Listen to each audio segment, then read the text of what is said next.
Hello, today we will guide you through how to buy crypto on Trading 212 app. Start by opening the Trading 212 app or going to their website in your browser. You'll land on the main dashboard. Next, open the main menu by tapping the three horizontal lines in the top corner. From the menu, choose the CFD section, which is where Trading 212 offers contracts for difference on assets like cryptocurrencies. CFDs let you speculate on price moves without owning the underlying coin, and they can include leverage, so price changes have a bigger effect on your result. Keep that in mind as you follow along. Once you're in the CFD area, tap the search bar. Type the name or ticker of the cryptocurrency you want to trade. As an example, enter your chosen crypto, then select it from the results list to open its detail page. Here you'll see a live chart, the current buy and sell prices, and other useful information that can help you decide on your order.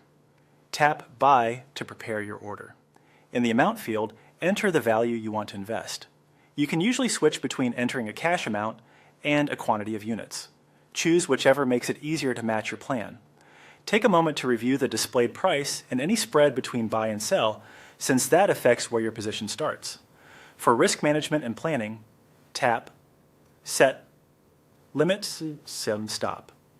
First, open Take Profit and set a target level where you'd like the platform to automatically secure gains if the price reaches your chosen value.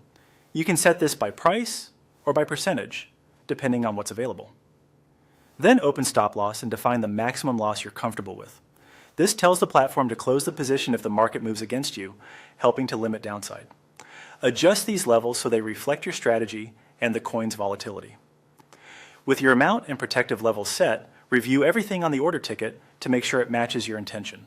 When you're satisfied, tap Confirm Buy. The platform will place your order immediately at the quoted price or according to your chosen settings, and you'll receive a confirmation once it's active. That's it. You've searched for a crypto CFD, set your amount, added a take profit and stop loss, and confirmed the trade. Remember, crypto markets and CFDs are volatile, so consider position size and risk controls carefully as you trade.